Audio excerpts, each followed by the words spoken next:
Hello everyone, नमस्कार दोस्तों। Welcome to True IAS and PCS. Continue करते हैं दोस्तों हम लोग अपनी एथिक्स की डिस्कशन को।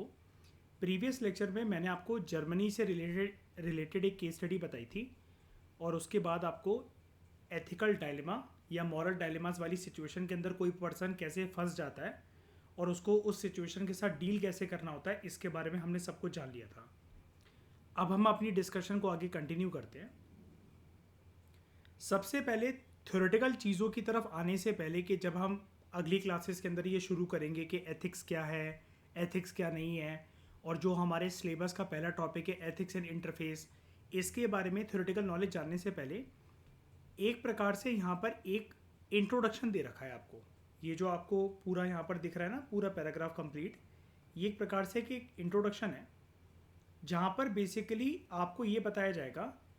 बहुत बार जब एक पर्सन दो रास्तों के बीच में कंफ्यूज होता है, जिसको अभी तक हम एक टर्म से डिनोट कर रहे थे एथिकल डायलेमास, तो वो एथिकल डायलेमास किस तरीके से हमारे सामने आ पाती हैं, किस तरीके से हमारे ओपिनियन को शेप करती हैं वो एथिकल डायलेमास, और हमारा उन ऐसी सिचुएशन के अंदर जहाँ पर एक पर्सन एथिकल डायलेमा को फेस कर रहा हो, उसकी बेस्ट ड्यूटी क्या बनती है ताकि उससे सामने वाले पर्सन का भी नुकसान ना हो, प्लस आपके मन के अंदर भी कुछ अशांति ना हो।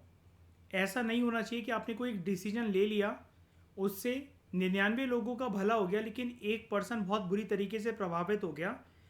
अब 99 लोगों के भले करने की जो खुशी है, वो खुशी बिल्कुल दबकर रह जा रही है जब आप उस एक व्यक्ति को देख रहे हो कि आपके डिसीजन की वजह से 99 का फ़ायदा हुआ लेकिन एक पर्सन का बहुत बुरा हो गया, और आपको एक तरीके से ऐसा लग रहा है कि आपने अपने सर पर एक पाप ले लिया, you have committed a some crime, या फिर एक आप अपनी मोरालिटी से या एथिक्स से दूर भाग गए हो।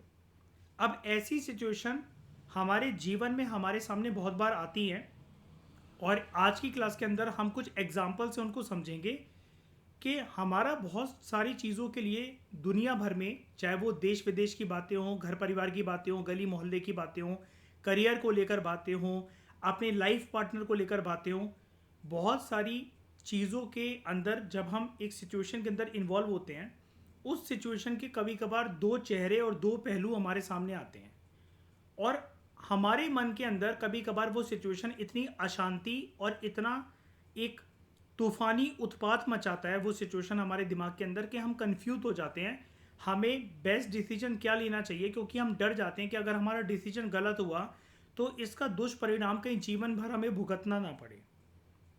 तो ये चीज़ें क्या होती हैं आज के लेक्चर में जानते हैं विद परफेक्ट एग्जांपल्स। राइटर सबसे पहले आपको ये बता रहे हैं, वैरायटी ऑफ टॉपिक्स के ऊपर हम अपने जीवन में कोई ना कोई एक ओपिनियन होल्ड करते हैं। हमारा कोई ना कोई वेरियस टॉपिक्स के ऊपर, वेरियस सब्जेक्ट्स के ऊपर, यहाँ पर सब्जेक्ट का मतलब हिस्ट्री, पॉलिटिकल साइंस, इकोनॉमिक्स नहीं है। सब्जेक्ट का यहाँ पर ये मतलब है सिचुएशंस को कहा जा रहा है यहाँ पर सब्जेक्ट, परिस्थितियाँ, या फिर वेरियस टॉपिक्स, वेरियस इवेंट्स, या वेरियस सरकमस्टांसेस। दुनिया भर में जो भी घटनाक्रम चल रहे होते हैं, देश विदेश में, गली मोहल्ले में, घर परिवार में, हमसे जुड़े, दूसरों से जुड़े, जब वो हमारे सामने आते हैं, हम उनके बारे में कहीं से सुनते हैं, अपनी फ़ोन पर कहीं पर उनके बारे में जानते हैं, देखते हैं, हमारा एक ओपिनियन बनता है, हमारी एक राय डेवलप होती है।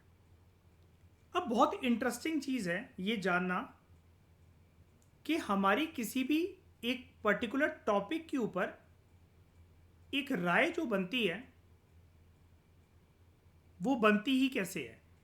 एक ओपिनियन हमारा किसी भी एक सरकमस्टांस या इवेंट के ऊपर जब डेवलप होता है सोच विचार करने के बाद, ये ओपिनियन फॉर्म ही कैसे होता है। और कभी भी ओपिनियन के दो ही पहलू होते हैं, आपको वो पर्सन, वो घटनाक्रम, वो परिस्थिति या तो अच्छे लगेंगे या बुरे लगेंगे। और इंटरेस्टिंग बात यह है, आपसे जुड़ी हुई चीज़ें हैं, अगर वो आपसे कनेक्टेड चीज़ें हैं, तब तो डेफिनेटली आप इस डिबेट के अंदर फंसोगे, ये मेरे लिए अच्छा है, ये मेरे लिए बुरा है। लेकिन अगर कोई घटनाक्रम, कोई एक टॉपिक, कोई एक इवेंट आपसे अगर डिसकनेक्टेड भी है, वो किसी एक ऐसी कंट्री के ऐसे गली मोहल्ले के अंदर हो रहा है जिसका आपसे कुछ लेना देना नहीं है, आपका जीवन उससे, उन हरकतों से किसी पर्सन ने कुछ करा है दुनिया के किसी और कोने में बैठकर, आपका उससे कुछ लेना देना नहीं है, लेकिन फिर भी कितना ही ज़्यादा वो अनकनेक्टेड इवेंट्स आपसे क्यों ना हो, लेकिन अगर आपके सामने वो चीज़ आए, आपको वीडियो के माध्यम से, पिक्चर के माध्यम से, किसी न्यूज़ के माध्यम से, या उस घटनाक्रम के बारे में आपको सिर्फ सुनने को मिले, तो आपकी उस घटनाक्रम को लेकर, उस पर्सन को लेकर, भले वो कितनी भी अनकनेक्टेड क्यों ना हो आपसे, कितनी भी परे क्यों ना हो वो आपसे, आपकी कोई ना कोई राय डेवलप होती है। और राय हमेशा या तो आपकी उस इवेंट को लेकर ऐसी होगी कि हाँ जी मैं एग्री करता हूँ, उसने सही करा, नहीं जी मैं कंप्लीटली डिसएग्री करता हूँ, ऐसा उसको नहीं करना चाहिए था, या ऐसा इस परिस्थिति के अंदर नहीं होना चाहिए था। तो हम लोग हमेशा हर एक टॉपिक, हर एक इवेंट, हर एक सर्कमस्टांस के अंदर वैरायटी ऑफ सब्जेक्ट्स के ऊपर वैरायटी ऑफ ओपिनियंस होल्ड करते हैं। सवाल ये उठता है, जो राइटर हमसे यहाँ पर पूछ रहे हैं, कि ये जितने भी ओपिनियन हैं, ये सारे के सारे जो ओपिनियन, ये शेप कैसे होते हैं? राय जो हमारी बनती है किसी भी चीज को लेकर, अच्छी या बुरे की, ये शेप कैसे होती है? तो बताओ, कोई भी घटनाक्रम, कोई भी पर्सन के बारे में अगर आप ये अपनी राय डेवलप करते हो कि ये ऐसा होना चाहिए था, वैसा नहीं होना चाहिए था, ये अच्छा इंसान है या बुरा इंसान है, इसको ऐसा उसके साथ नहीं करना चाहिए था, हाँ इसने उसके साथ बिल्कुल ऐसा ठीक करा, आपके मन के अंदर ये सोच विचार आता ही कहाँ से है? बताओ, आंसर करो उस चीज को। रिया, सत्यम, मयूर, अपने पास एक्सपीरियंस की वजह से। लेकिन हो सकता है वो ऐसा कोई एक्सपीरियंस आपके साथ ना हुआ हो। तो अमेरिका की इकोनॉमी में कुछ चल रहा है, कुछ चीज़ें होने वाली हैं, डोनाल्ड ट्रंप ने कुछ एक्शन लिया, एलॉन मस्क ने कुछ ऐसा करा, आपका क्या पास्ट एक्सपीरियंस है उसमें? बताओ। फिर भी लेकिन आपका ओपिनियन हो जाता है, बन जाता है अच्छे या बुरे का। आपके ओपिनियन अच्छे या बुरे के, हमेशा याद रखना, कोई भी चीज़ अच्छी या बुरी होती है वो किसके साथ जुड़ी होती है? आपकी मोरालिटी के साथ, आपकी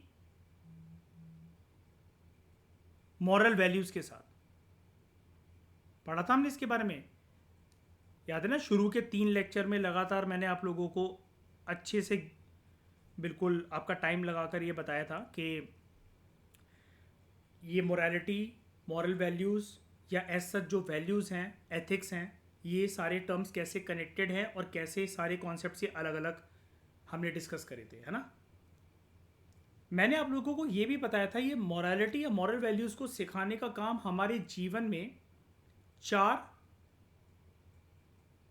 सोशलाइजेशन वाले एजेंट्स करते हैं, जिससे एक इंडिविजुअल अपने जीवन काल में इनसे घिरा रहता है। या फिर आप ये कह लो कि जब वो गीली मिट्टी होता है, इनोसेंट चाइल्ड होता है, तब उसको ये 4 जो सोशलाइजेशन एजेंट्स होते हैं, ये बेसिकली उसके मॉरल वैल्यूज़ को, उसकी मोरालिटी को प्रभावित करते हैं। तो ज़रा मुझे उन 4 सोशलाइजेशन एजेंट्स का नाम बताओ जो कि इंडिविजुअल्स की मोरालिटी या मॉरल वैल्यूज़ को शेप करने की कोशिश करते हैं। सबसे प्राइमरी कौन? पेरेंट्स, जिसको हम फैमिली भी कह सकते हैं। दूसरे कौन थे? टीचर्स, जिसको हम स्कूल भी कह सकते हैं। तीसरे कौन? पीयर्स, जिनको हम फ्रेंड्स भी कह सकते हैं। एंड चौथे कौन? अदर सिग्निफिकेंट पर्सन्स, जिनको आप रोल मॉडल्स या ऐसे टॉपिक्स कह सकते हो जिनसे आप काफ़ी ज़्यादा प्रभावित होते हो, राइट?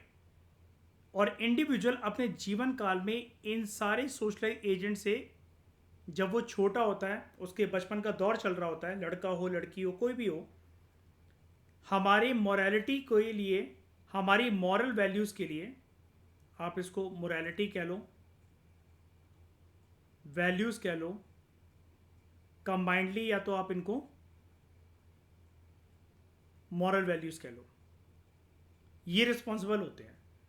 तो क्या मैं ऐसा कह सकता हूं कि मुझे अच्छे और बुरे की समझ, सही और गलत की समझ, अच्छा इंसान बुरा इंसान, उस इंसान ने किसी के साथ अच्छा करा बुरा करा, इस सिचुएशन में ऐसा होना चाहिए था, ऐसा नहीं होना चाहिए था, उसके साथ जो उसने करा वो बहुत अच्छा करा, उसके साथ जो उसने करा वो बहुत बुरा करा, इस तरह के विचार, इस तरह की राय जब इस दुनिया में रहने वाले किसी भी इंसान के दिमाग में बनती है या बनना शुरू होती है, बचपन से लेकर जवानी तक, जवानी से लेकर बुढ़ापे तक, तो क्या मैं ऐसा कह सकता हूँ कि हम जो बचपन में इन सोशलाइजेशन एजेंट्स के साथ रूबरू हुए थे, इन्होंने ही हमारे ओपिनियन को शेप और डेवलप करने के लिए योगदान दिया है, कहीं ना कहीं डायरेक्टली या इनडायरेक्टली,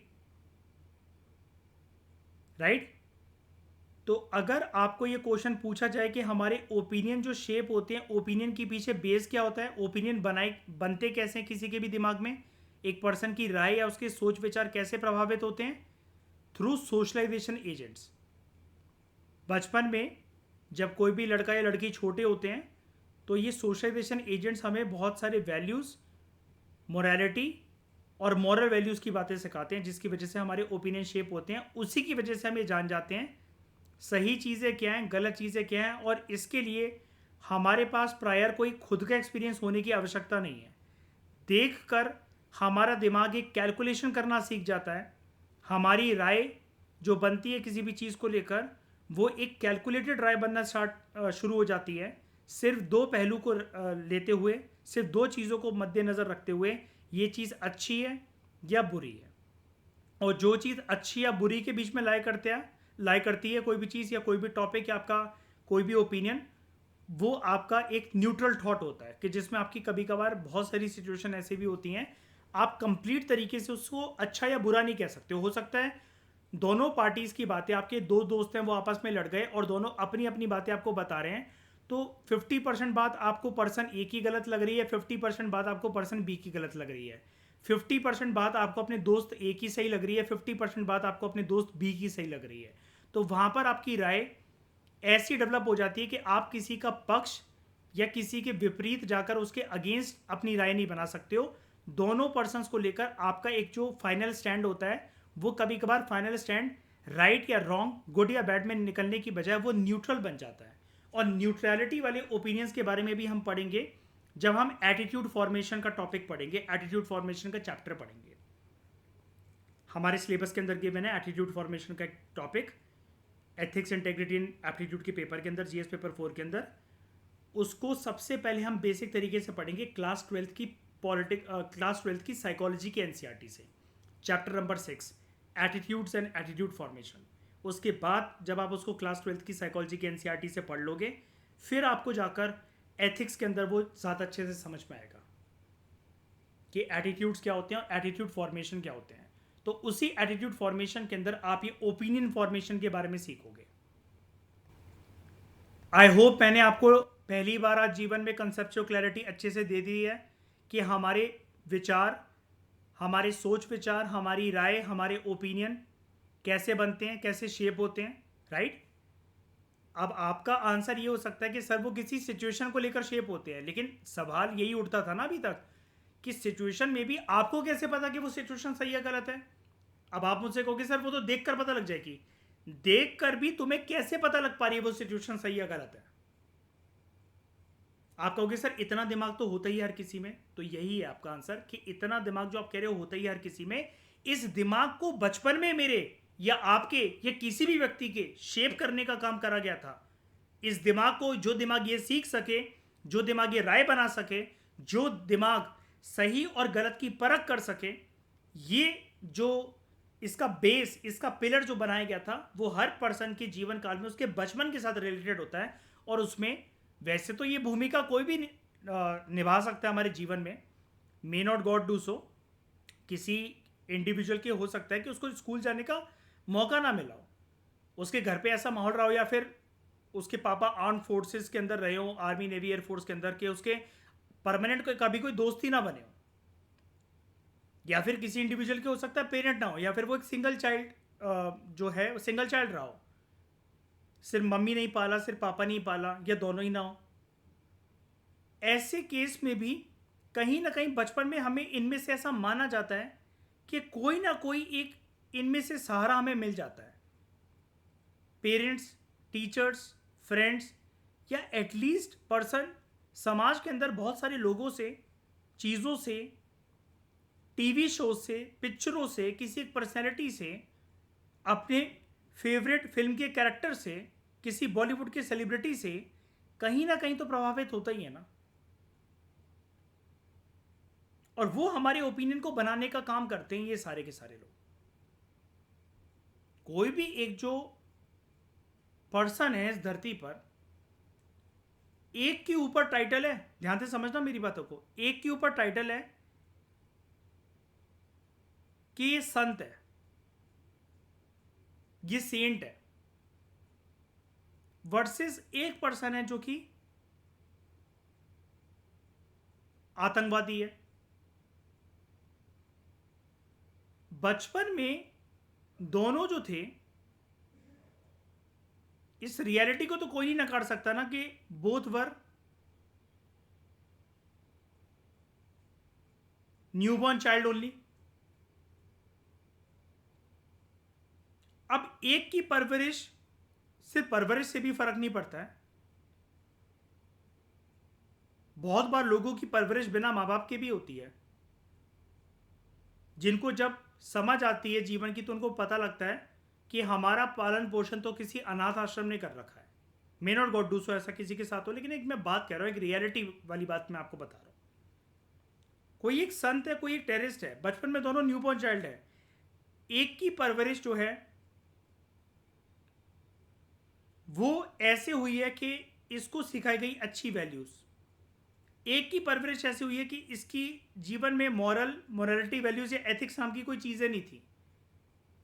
और परवरिश के अलावा, परवरिश को अगर हम साइड कर भी दें, टीचर्स नहीं मिले दोनों को, मान लिया, दोस्त नहीं मिले दोनों को, मान लिया, लेकिन चलो अदर सिग्निफिकेंट पर्सन भी नहीं मिले, ये किसी से कोई ये जो पर्सन बड़े होकर जो संत बना, इसके जीवन में ऐसा कोई भी इसको प्रभावित करने वाला नहीं था जो इसको संत साधु के मार्ग पर लेकर जाए, और इसके जीवन में भी इसे कोई इन्फ्लुएंस करने वाला नहीं था जो कि इसे टेररिज्म के रास्ते पर लेकर जाए।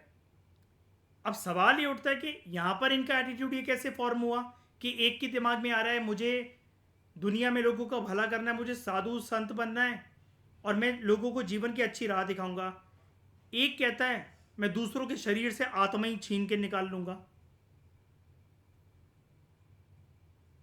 मैं जान से मार डालूंगा किसी को भी। एक के अंदर प्यार वाली भावना भरी हुई है, एक के अंदर नफरत वाली भावना भरी हुई है। तो आप आगे चलकर मेरे साथ ये सीखोगे, ओपिनियन के अलावा पर्सन के अंदर जब ये एटीट्यूड फॉर्मेशन होता है, और एटीट्यूड का मतलब होता है साइकोलॉजी एंड एथिक्स के अंदर बेसिकली पर्सन की पर्सनैलिटी। और ये मैं आपको क्यों बता रहा हूँ, बिकॉज हमारी पर्सनैलिटी, हमारे एटीट्यूड कहीं ना कहीं हमारे ओपिनियन से जुड़े होते हैं, और हमारे ओपिनियन हमारी पर्सनैलिटी और एटीट्यूड का कोर पार्ट होते हैं। तो ये इन्फ्लुएंस कैसे होते हैं, ये डेवलप कैसे होते हैं, अगर ये सोशलाइजेशन एजेंट्स अच्छे से हमें बचपन में नहीं भी मिल सके या फिर हम इनसे रूबरू नहीं भी हो सके, तो उसके पीछे दोस्तों आंसर होता है that the circumstances of life, जीवन की परिस्थितियां इंसान की उसको कभी कभार इस रास्ते पर ले जाती हैं और कभी कभार इस रास्ते पर ले जाती हैं।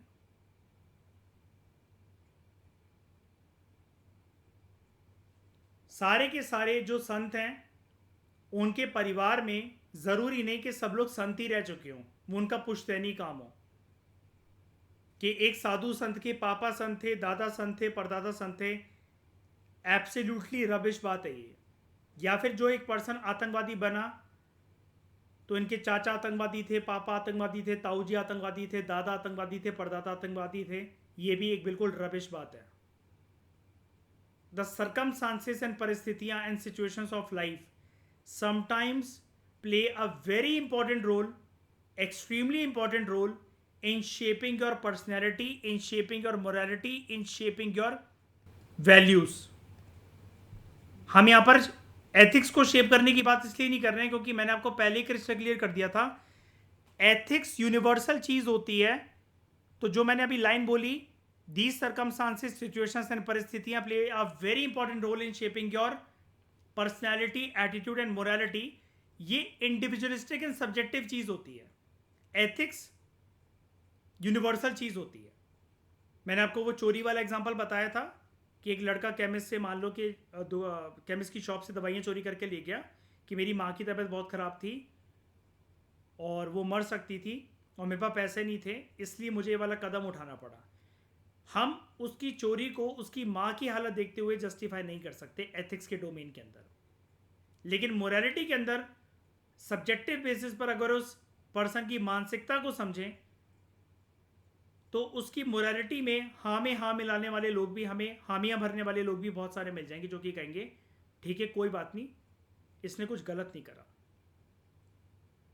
या सामने वाले का हो सकता है दिल पिघल जाए, पुलिस वाला जब उसको अरेस्ट करे उसकी बात को समझे तो पुलिस वाला उसको छोड़ दे, बदले में उसे हो सकता है कि उसकी माँ का इलाज करवाने के लिए पैसे दे।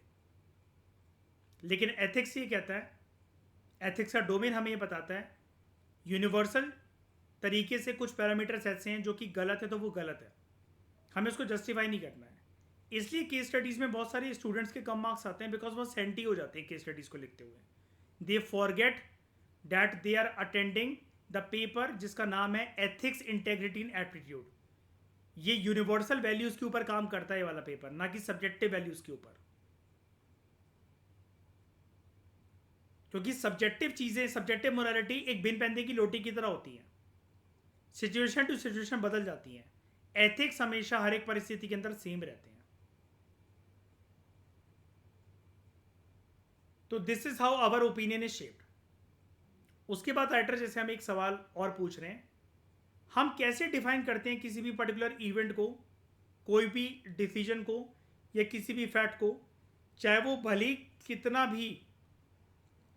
कितना भी अनकनेक्टेड क्यों ना हो हमसे। अभी मैंने आपको बताया था ना यहाँ पर जब मैं आपको बात कर रहा था कि बहुत सारी सिचुएशन ऐसी भी होंगी, चीज़ें ऐसी भी होंगी जो कि हमसे अनकनेक्टेड होती हैं, फिर भी हमारा उन चीज़ों में, उन परिस्थितियों में ओपिनियन बन जाता है। तो कोई भी चीज़ें भले कितनी भी ज़्यादा हमसे अनकनेक्टेड क्यों ना हो, लेकिन फिर भी हमारा उनको लेकर एक गुड या बैड वाला एस्पेक्ट और सही और गलत की समझ उन परिस्थितियों में, उन सिचुएशन के सामने हमारी डेवलप हो जाती है। और ये ओपिनियन शेप करने की प्रक्रिया क्या है, इनके पीछे कौन रिस्पॉन्सिबल होता है, किसी भी परिस्थिति में किसी भी चीज़ को डिसाइड करते हुए, और कोई भी फैक्ट जब हमारे सामने आता है। यहाँ पर फैक्ट का मतलब ये है, आप इसको ऐसा समझ सकते हो कि एग्जांपल देकर अगर मैं आपको समझाऊं, आप किसी एक पर्सन पे बहुत ट्रस्ट करते हो, ब्लाइंडली विश्वास करते हो, आपको बहुत ज़्यादा प्यार है उससे, आप उसके खिलाफ कुछ भी सुनने को तैयार नहीं हो, लेकिन किसी ने आपको उसके खिलाफ एक प्रूफ दिया कि ये तुम्हारे पीठ पीछे ये गुल खिला रहे हैं, तो वो फैक्ट है। और तब आप उस प्रूफ के बेसिस पर ये डिसाइड करते हो, आपका दिमाग जब झटका खाता है। आपका ट्रस्ट क्या था? आपका ट्रस्ट उस पर्सन के ऊपर एक फीलिंग था, लेकिन उसका उस ट्रस्ट का, उस पर्सन का आपके उस ट्रस्ट को तोड़ना आपकी फीलिंग से खिलवाड़ करने के बराबर होता है। आपका ओपिनियन जिसको लेकर अभी तक एक ऐसा था कि मैं इस पर्सन के खिलाफ कुछ सुन नहीं सकता, कुछ सुन नहीं सकती, अब आपका वो गुड ओपिनियन उस पर्सन को लेकर बैड ओपिनियन में कन्वर्ट हो सकता है। आप उस पर्सन को जो अभी तक राइट मान रहे थे वो रॉन्ग में कन्वर्ट हो सकता है।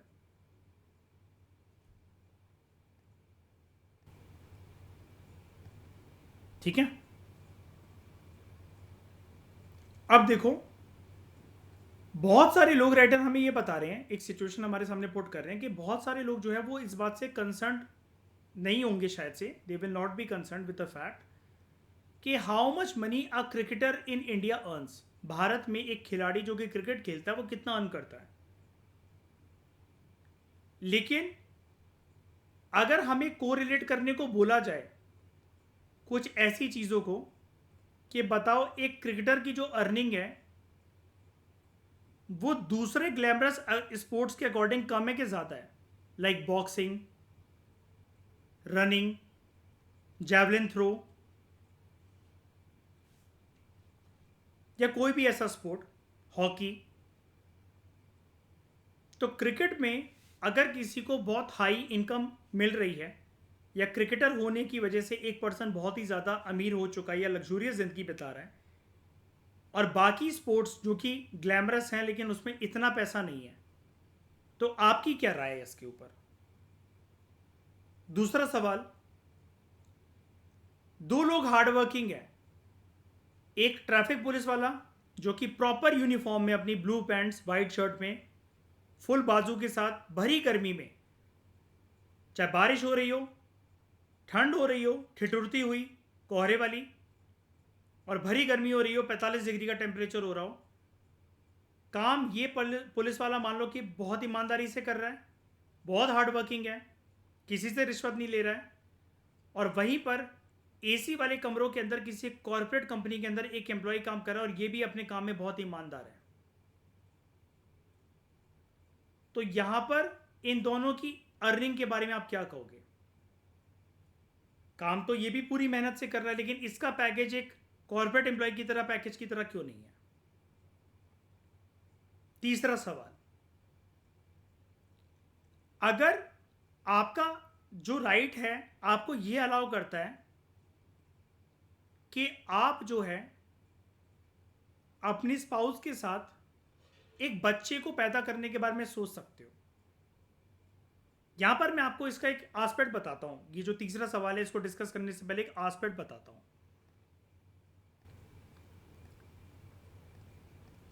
रिया, मुझे एक चीज बताओ, you are a female living in an Indian society, ठीक है, भारत के समाज के अंदर आप एक रहने वाले अच्छे खासे नामी परिवार के, आपके इज्जतदार परिवार से आप हो, जिस गली मोहल्ले में आपकी हो सकता है परिवार की अच्छी खासी इज्जत हो, उस घर परिवार की आप बेटी हो।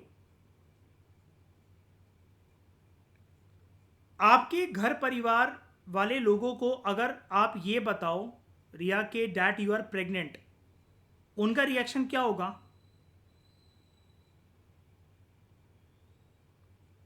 बताओ, शादी से पहले अगर आप उनको ये बोलो डैट यू आर प्रेग्नेंट, तो उनका रिएक्शन क्या होगा?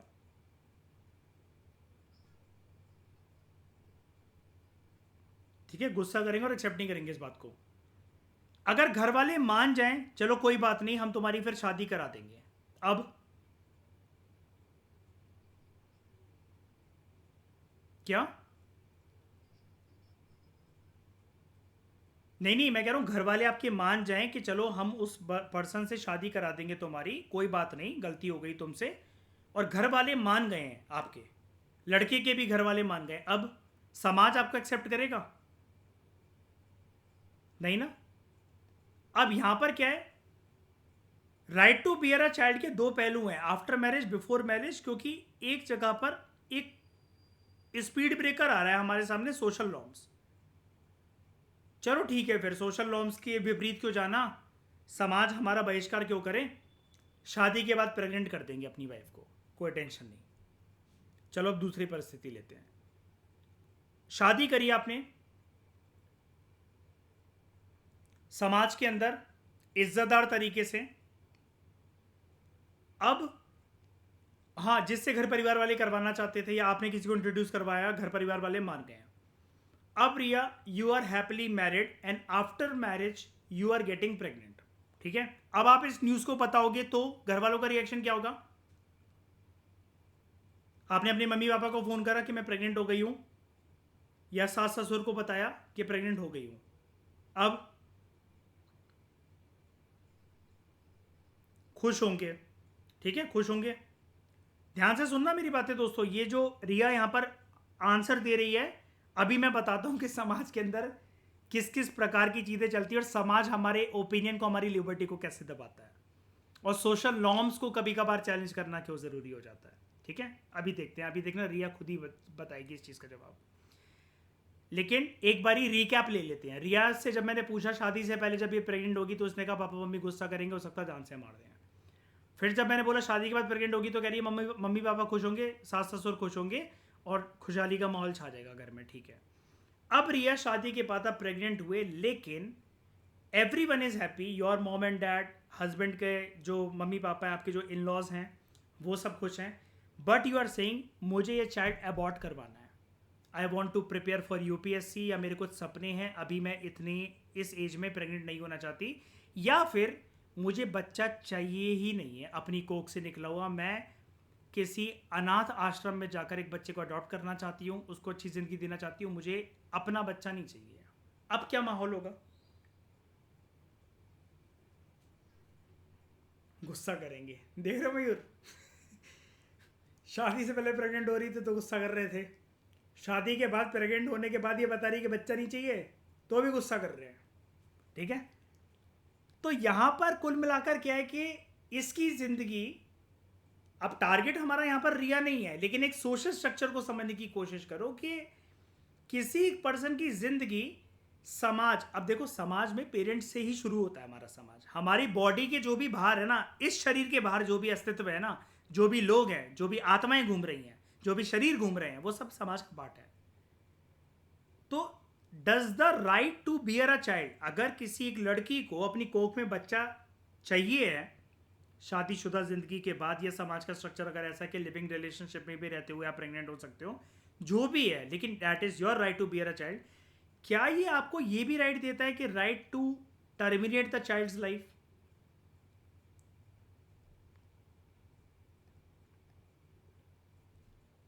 सोच के देखो आप इस बारे में। अच्छा, मतलब मान लो रिया, चौथी सिचुएशन लेते हैं, ठीक है, एक हो गया शादी से पहले प्रेग्नेंट होने वाली, एक हो गया शादी के बाद प्रेग्नेंट होने वाली, एक हो गया शादी के बाद एबॉर्शन करवाने वाली, तीन सिचुएशन हो गई। चौथी सिचुएशन को लेते हैं जरा यहाँ पर, ठीक है। आपको आपकी डॉक्टर जो है, गायनेकोलॉजिस्ट जो है, वो बता रही है कि रिया एक दिक्कत है आपके बच्चे में, ये बच्चा फुली तरीके से आपकी वॉम्ब में, आपकी कोख में मैच्योर नहीं हो पाएगा, और जहां तक हम इसका अल्ट्रासाउंड करके कुछ आपके ऐसे टेस्ट हुए हैं जहां पर ये पता लगा कि ये बच्चा अनहेल्दी या विकलांग पैदा होगा, या मेंटली फुली तरीके से डेवलप नहीं होगा, ये स्पेशल चाइल्ड होगा, या फिर इसको जन्म देते वक्त या तो आप मर जाओगे या बच्चा मर जाएगा। और डॉक्टर ने आपको ऐसा बोला है कि अब आपकी मर्जी, आप इसको पैदा करवाना चाहते हो कि नहीं करवाना चाहते हो। अब अगर आप एबॉर्शन की बात करोगे तो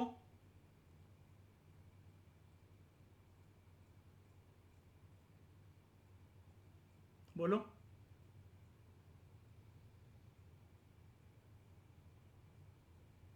अरे बोलो भाई, तुम तो सेंटी हो गए, कोई नहीं हो रहे तुम भाई भी प्रेग्नेंट यार। तुम आंसर दो, वो तो सच में सोचने बैठ गई कि भाई मैं प्रेग्नेंट हो गई। हाँ। अच्छा, कंफ्यूज हो गए? नहीं, सोच के बताओ ना, जैसे मतलब मान लो कि आप प्रेग्नेंट हो गए हो, लेकिन कुछ एक दो हफ्ते महीने की टेस्टिंग के बाद, या चलो 3-4 महीने हो गए हैं, और अब आपको आपकी गायनेकोलॉजिस्ट बोल रही है, आपकी डॉक्टर बोल रही है, रेगुलर चेकअप के लिए आप जाते थे, एक दिन चेकअप ने उसने चेकअप करते हुए उसने बोला कि आपका बच्चा हेल्दी पैदा नहीं होगा, ऐसा हमें डाउट है, या ये विकलांग पैदा होगा, या फिर इसका एक ऑर्गन मिसिंग होगा, या ये मेंटली हेल्दी पैदा नहीं होगा, स्पेशल चाइल्ड की फॉर्म में पैदा होगा। आपने अपने हस्बैंड से ये चीज़ डिस्कस करी, अब आप ये डिसाइड कर रहे हो कि मुझे अबॉर्शन करवाना चाहिए कि नहीं करवाना चाहिए। अब मुझे बताओ, अगर अब आपने डिसाइड कर लिया मान लो खुद से कि मैं अबॉर्ट करवाऊंगी इस चाइल्ड को, अब क्या होगा? अब क्या ओपिनियन होगा आपके घर वालों का और ससुराल वालों का? फिर भी गुस्सा करेंगे? मतलब तुम टपक जाओ तो फिर भी गुस्सा करेंगे? मतलब डॉक्टर ये भी बोल रही है कि बच्चे को जन्म देता है बट कोई गारंटी नहीं है, तो चाइल्ड बचेगा या आप बच्चे को?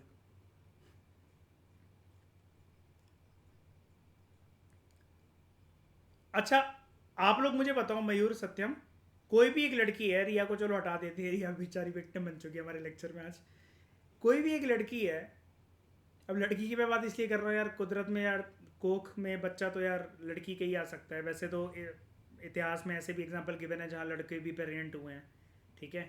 इंटरनेट पर कभी सर्च करना, देयर आर जैपनीज मेल, ठीक है, world record, Guinness world record में नाम है उनका, दैट उन्होंने पहले अपनी सेक्स चेंज ऑपरेशन करवाया एंड अपना फेमस होने के लिए अपने आप को प्रेग्नेंट करवा लिया।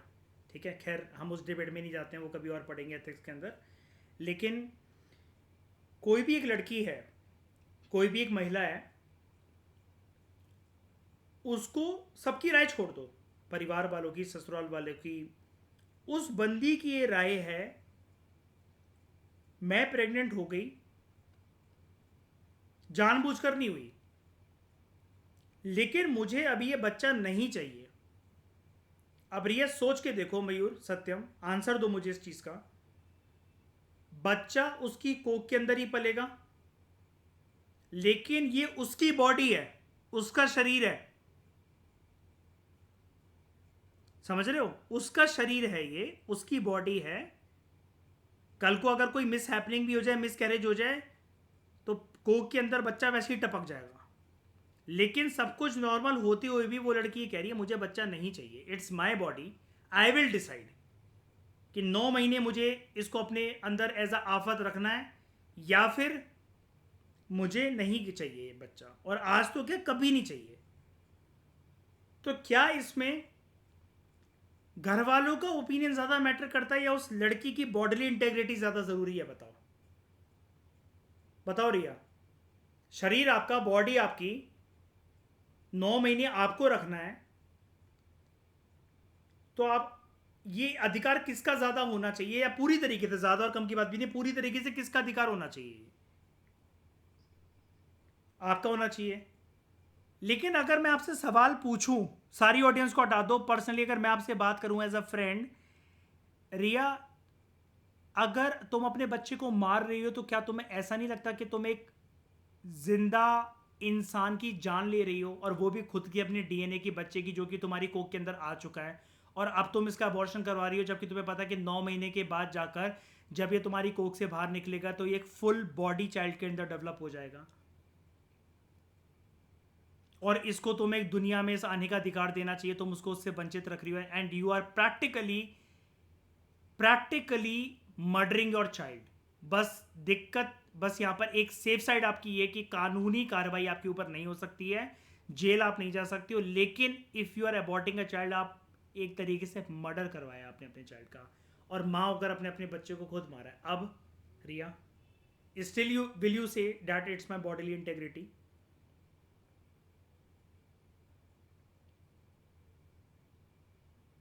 बोलो हाँ या ना। मतलब मैं आपके ऊपर ये इल्ज़ाम लगा रहा हूँ, सुनो, आंसर मुझे उस चीज़ के बेसिस पर देना। आप कह रहे हो कि आपका अधिकार पूरा होना चाहिए बच्चे को अबॉर्ट करवाने का, आपका करियर है, जो भी है, कुछ भी आपका ओपिनियन है, वो आपकी पर्सनल लाइफ है, आपके मन के अंदर क्या चल रहा है वो तो आप ही जान सकते हो। आप ये कह रहे हो मुझे बच्चा नहीं चाहिए, मेरा शरीर है, मैं डिसाइड करूंगी, बाहर की दुनिया वाले कोई नहीं होते, सब जाए भाड़ में, मुझे रखना है, मुझसे पूछो कि क्या 9 महीने मैंने झेलना है, उसके बाद मेरी लाइफ क्या होगी, मुझे बच्चे के साथ और मम्मी बनने में कोई इंटरेस्ट नहीं है, और मुझे कोई बच्चे में फ्यूचर नज़र अपना नहीं आ रहा, मेरी खुद की अलग प्रायोरिटीज़ है, बच्चे से ज़्यादा इंपॉर्टेंट है। You are sounding mean to someone, है ना? आप थोड़ा सा यहाँ पर एटीट्यूड मारने वाली ईगोइश लड़की, या फिर कुछ सोसाइटी आपको ब्लेम भी करे, लेकिन अल्टीमेटली ये आपका ही अधिकार है ना रिया, कि आप डिसाइड करोगे। लेकिन यहीं पर सामने में एक दूसरी पिक्चर ये प्रेजेंट कर रहा हूँ कि रिया चलो ठीक है, सारा तुम्हारा अधिकार है, कोई इस अधिकार को तुमसे छीन नहीं सकता, प्रैक्टिकली तुम्हें कोई टच भी नहीं कर सकता इस चीज़ के ऊपर कि तुम्हें मारे पीटे, या पुलिस वालों को बोले, या कोर्ट में जाकर बोले कि ये देखो ये हमारी बहू ऐसी आई है, ये हमें दादा दादी नहीं बनने दे रही, या आपके मम्मी पापा बोले कि हमारी बेटी नालायक है, भाई हमें नाना नानी बनने का सुख नहीं दे रही, आपका हस्बैंड ऐसा बोले कि मुझे बाप बनने का सुख नहीं दे रही है, नालायक मिली है मुझे बीवी, गवार मिली है मुझे बीवी, और मुझे इससे डिवोर्स चाहिए, सारे लोगों को साइड हटते हो, आपका कोई दुनिया में कुछ भी नहीं कर सकता, no court no police, it's your body integrity.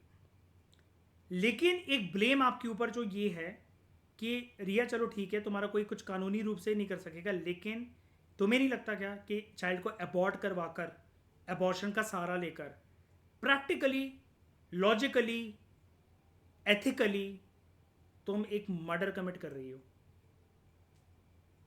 अब बताओ रिया, आपका राय क्या रहेगा इसके ऊपर? बताओ क्या कराओगे फाइनली? आप अबॉर्ट कराओगे कि बच्चे को पैदा कराओगे? जल्दी बोलो। अबॉर्ट, है ना? और मर्डर अगर हो गया बच्चे का तब भी, मतलब ये चीज़ें आप अबॉर्ट करा के आपने मर्डर कर दिया एक तरीके से, वो हेल्दी बच्चा था, पैदा हो रहा था आराम से 9 महीने के बाद, दुनिया में आता, still you are ready to take this blame ethically moral. देखो लीगली तो कोई कुछ नहीं कर सकता आपको, एथिकली आप ये मर्डर सहन करने के लिए एक एज अ माँ होकर एक मर्डर बनने के लिए तैयार हो?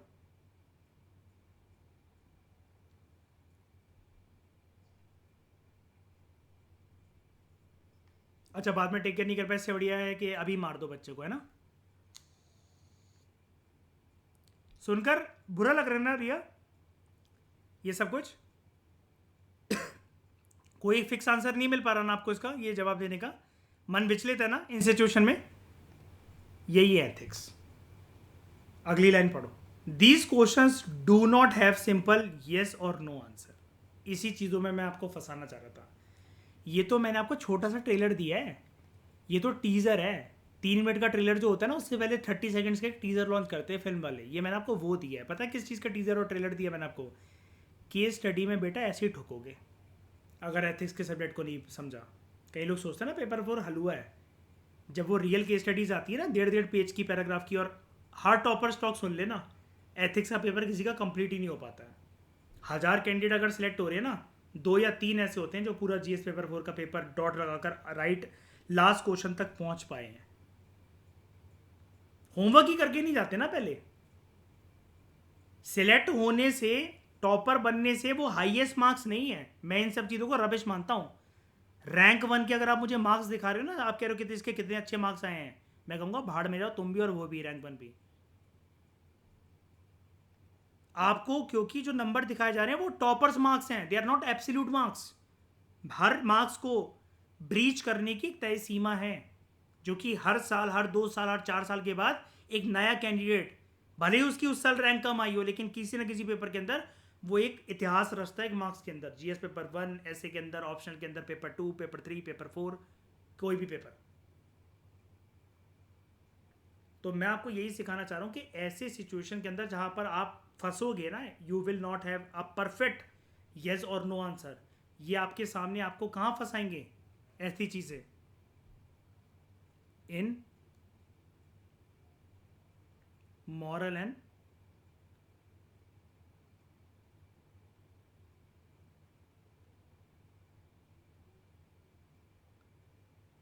Ethical dilemmas. दो रास्ते हैं, दोनों सही लग रहे हैं, दोनों गलत भी लग रहे हैं, फंस गए आप बीच में। ऐसी सिचुएशन होती है मॉरल डायलेमास वाली, जहां पर रिया को मैंने सिचुएशन देकर इतना सेंटी कर दिया आप सभी के सामने कि अपने शरीर को लेकर जब मैं उससे सवाल पूछ रहा हूँ, ये परिस्थितियां तो है भी नहीं उसके सामने, लेकिन सिचुएशन जब ये आई तो उसकी जबान लड़खड़ा रही थी। She was not able to tell कि परफेक्ट राइट या नो क्या होगा सर इस सिचुएशन के अंदर। एथिक्स की केस स्टडीज आपका मन ऐसे ही विचलित करेंगी, और वो तो एग्जामिनेशन हॉल होगा दोस्तों 3 घंटे का। एक केस स्टडी नहीं होती है, बहुत सारी केस स्टडीज होती है। ये सब्जेक्ट में मैं आपको यही सिचुएशंस हैंडल करना सिखाऊंगा, और ये चीज़ें आपके करियर के साथ जुड़ी हुई है, इसलिए यूपीएससी ने सिलेबस में इसको 2013 में डाला था। तो does the right to bear child also include right to terminate the child's life? एक और सवाल है हमारे सामने। अगर आप बहुत सारी जिंदगियां बचाते हो at the cost of 1 life, जैसे आपने एक फेसबुक पर या इंस्टाग्राम पर एक फोटो देखी होगी, जैसे कॉमनली तो फेसबुक पे ही देखी होगी ऐसी वाली फोटो आपने कहीं ना कहीं। एक ट्रेन आ रही है, आप ड्राइवर हो उसके, एक पटरी पर 5 लोग लेटे हुए हैं, एक पटरी पर 1 लोग लेटा हुआ है। आपको एक ही रास्ते से ट्रेन लेनी है, बीच का नहीं, या तो राइट वाली पटरी चुनो या लेफ्ट वाली पटरी चुनो। जिस पर एक बंदा लेटा हुआ, अगर आपने उस पटरी पर लिया तो एक बंदा कट जाएगा। जहां 5 लोग लेटे हुए, अगर उस पटरी पर आपने अपने ट्रेन को ले लिया तो वो 5 बंदे कट जाएंगे। एक को आपने बचा लिया, 5 की कुर्बानी दे दी, या फिर 5 को बचा लिया, 1 की कुर्बानी दे दी। अब ये सिचुएशन है, और ऐसी केस स्टडीज आई हुई हैं पेपर के अंदर, और ऐसे आपने चीज़ें ऐसे पोस्टर्स देखे भी होंगे फेसबुक पर, इंस्टाग्राम पर, या कहीं ना कहीं पर। तो इस saving several lives at the cost of 1 justified कि एक को जा रहा है तो जाने दो, लेकिन मैंने बहुत सारी जिंदगियां बचा ली हैं, 1 की कुर्बानी हो गई तो क्या हो गया? क्या ये जस्टिफाइड है?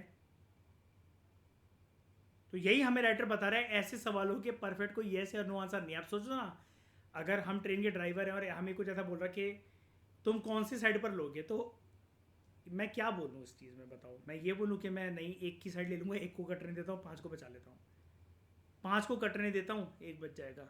क्या बोलूँ मैं इसमें? मेरा कुछ भी बोलना यहाँ पर पाप है। लेकिन हम जानेंगे इस पाप का प्रायश्चित कैसे करेंगे हम।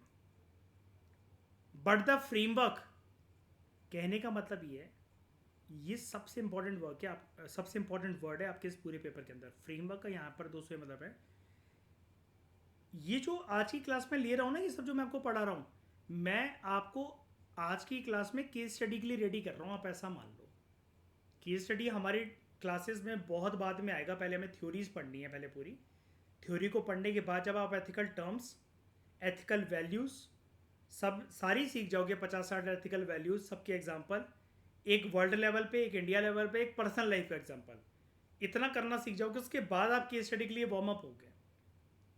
लेकिन मैं आपको यहाँ पर ये क्लास में आपको ये बताया जा रहा है, सबसे इंपॉर्टेंट चीज़ कि आपको कॉन्टेक्स्ट समझना पड़ेगा हर चीज़ का, उस परिस्थिति को समझना पड़ेगा, उसकी गहराई में जाना पड़ेगा, उसको फील करना पड़ेगा।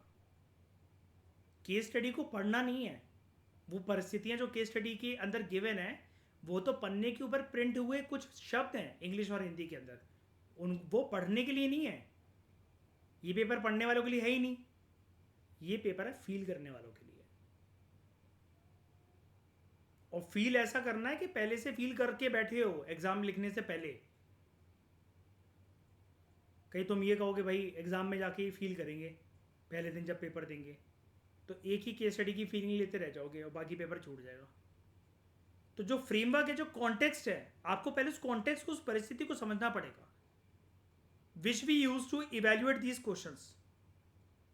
और जब आप उन परिस्थितियों को इवेल्युएट कर रहे होगे अपने दिलो दिमाग में, वो आर्बिट्ररी नहीं होनी चाहिए।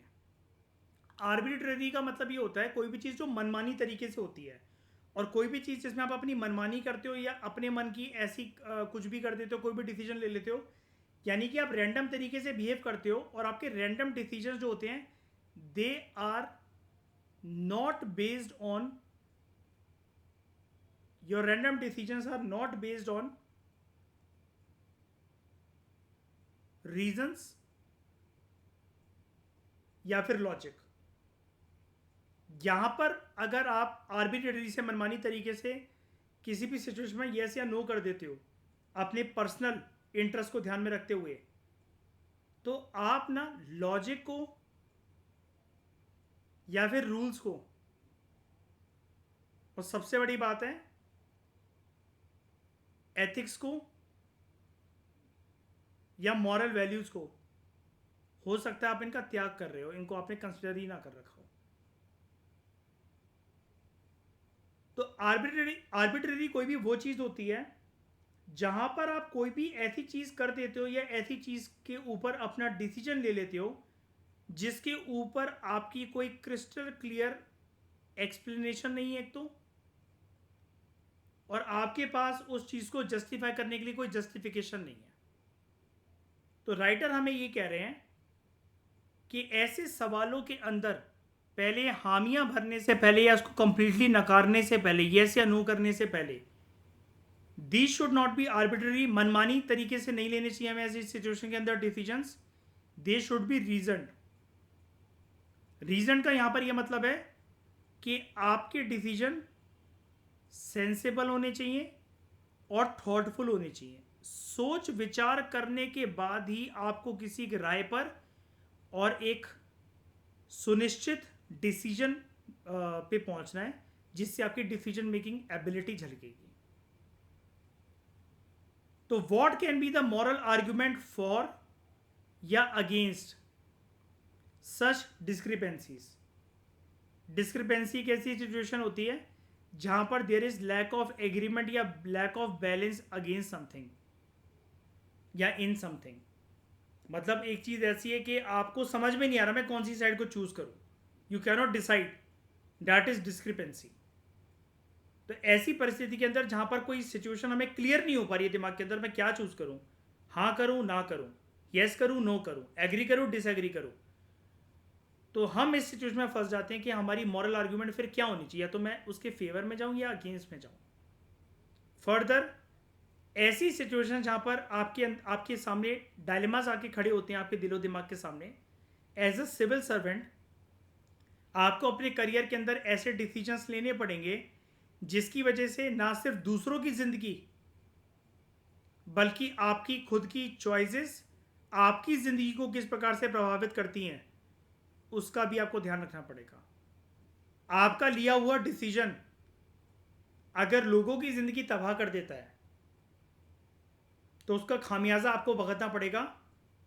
हो सकता है आप बेशरम हो, आपके दिमाग में कोई ऐसा गिल्टी वाली फीलिंग ना आती हो, लेकिन फिर लीगल परिणाम उसका भुगतना पड़ेगा आपको।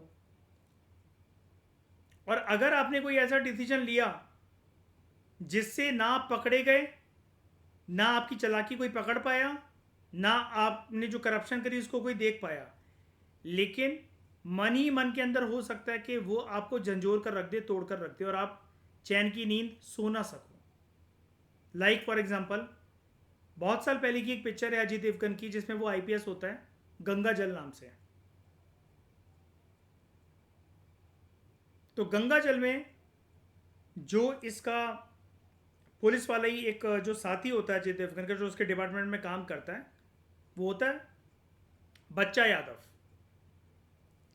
और उसमें वो ये दिखा रखा है कि वो यादव है क्योंकि तो वो दूसरे यादवों का सहयोग देता है जो कि गुंडे पॉलिटिशियंस हैं या गुंडे हैं उस इलाके के। अजय देवगन बहुत उसे समझाता है कि तुम यादव हो तो कभी ऐसा मत समझना कि वो यादव हैं इसलिए यादव यादव एक दूसरे का साथ देंगे। और फिर जो वो पुलिस वाला होता है बच्चा यादव, जब उसको समझ में आता है कि वो गुंडे जो यादव हैं वो मेरा साथ नहीं दे रहे हैं या फिर मुझे एक पपेट की तरह यूज कर रहे हैं, तब वो डायलेमा के अंदर फंसता है कि मेरे सर जो हैं अजय देवगन जो हैं, जो वो मुझे सही समझा रहे थे, और मुझे इनका साथ छोड़कर, इन गुंडों का साथ छोड़कर या यादव बिरादरी को दरकिनार करते हुए अपने डिपार्टमेंट के लोगों का साथ देना चाहिए, क्योंकि मैं सारा इलीगल काम के अंदर उनका साथ दे रहा हूं जिससे बहुत सारे लोगों का जीवन तबाह हो रहा है। तो वो अपने डायलेमा को रिजॉल्व करता है, और जो एथिकल चीज होती है जो अजय देवगन उसे बताता है करने के लिए, उसका सीनियर होते हुए बीइंग एन आईपीएस ऑफिसर, वो फिर वापस बैक टू ट्रैक आ जाता है और अपनी डिपार्टमेंट, अपने सर्विस और अपनी पुलिस सेवा का सही उपयोग करना स्टार्ट करता है। देखना कभी उस पिक्चर को। तो for example, does accepting tenders, tender जैसे क्या होता है, हाईवे के टेंडर, रोडवेज के टेंडर, किसी एक चीज़ का कोई प्रोजेक्ट आता है उसको टेंडर कहते हैं। उस मूवी के अंदर भी, गंगा जल के अंदर भी ये दिखा रखा है कि टेंडर ज़बरदस्ती पास करवा लिया जाता था, है ना, पुलिस वाले साथ देते थे। अजय देवगन जब से उस डिस्ट्रिक्ट में आईपीएस बनकर आता है, तब एसपी बनकर आता है जब, तब वो ये सब कुछ, ये जो दरोगा वगैरह मिलकर और जो टेंडर को पास करवाने वाले पर्सन मिली भगत से अपनी मनमानी कर सारे प्रोजेक्ट्स चलवाते थे, ये उसको रोकने की कोशिश करता है। तो does accepting tenders from a firm, एक फर्म का प्रपोजल आया आपके पास, एक कंपनी है जो कि हाईवेज वगैरह बनाने में आपको आपका सहयोग करेगी, तो does accepting tender from a firm run by a relative आपका, लेकिन वो कोई रिलेटिव चला रहा है वो फर्म, क्या इससे कन्फ्लिक्ट ऑफ इंटरेस्ट पैदा हो सकता है? क्या आप रात को बैठ के बिस्तर पे लेटकर ये सोचोगे यार मुझे किसी और को मौका देना चाहिए था, मैंने अपने साले साहब का नाम, अपने भतीजे का नाम, इनका क्यों आने दिया आगे, मुझे टेंडर का मौका किसी और को देना चाहिए था? क्या मैंने कन्फ्लिक्ट ऑफ इंटरेस्ट की सिचुएशन पैदा तो नहीं कर दी है? कन्फ्लिक्ट ऑफ इंटरेस्ट की सिचुएशन तब पैदा होती है दोस्तों, आगे चलकर मैं इसके बारे में डिटेल में आपको बताऊंगा, जब आप एक प्रकार से अपने परिवार वालों को कहीं ना कहीं फायदा पहुंचाने की कोशिश करते हो या उनको बचाने की कोशिश करते हो, क्योंकि आप एक प्रतिष्ठित पोस्ट पर हो, आप उनको बचा सकते हो या फायदा पहुंचा सकते हो कि आप एक ऐसी रेप्यूटेबल पोजीशन पर हो, वर्चस्व है आपका। तो करेक्ट वे क्या होना चाहिए ऐसी सिचुएशंस को अप्रोच करने का, इस चैप्टर के अंदर हम लोग इसी का बेसिक फ्रेमवर्क पकड़ेंगे कि हमारे पास ऐसी सिचुएशन के अंदर आर्ग्यूमेंट्स करने के लिए रीजनिंग पावर हमारी क्या होनी चाहिए, जो कि हमें हेल्प करेगा ताकि हम इस प्रकार के मॉरल डायलेमास को हैंडल कर सकें और आंसर कर सकें अच्छे तरीके से।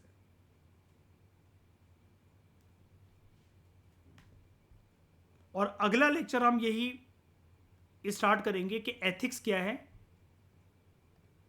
ये तो इजी है, लेकिन उससे पहले हमें ये भी समझना पड़ेगा एथिक्स क्या नहीं है।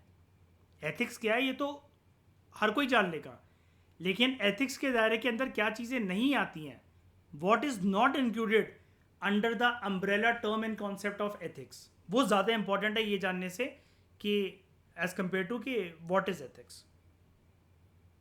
तो याद रखना, जो आज की क्लास के अंदर मैंने आपको चीज़ें बताई, जो सवाल मैंने आपसे पूछे, जो डायलेमास मैंने आपको जिन डायलेमा वाली सिचुएशन के अंदर जैसे मैंने रिया को फंसाया, या आप सब जो सोच विचार करने लग गए अबॉर्शन को लेकर, ऐसी परिस्थितियां, ऐसी सिचुएशंस आपके सामने रियल केस स्टडीज में भी आएंगी।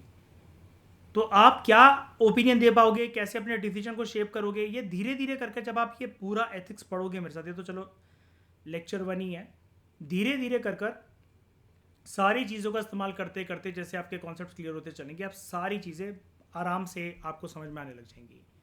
And then you will be able to solve the case studies in a very easy manner. कोई डाउट यहाँ तक किसी को? बताओ, बोलो। सब कुछ समझ में आया अच्छे से? तो इस डिस्कशन में दोस्तों फिलहाल इतना ही। Thank you very much for discussion.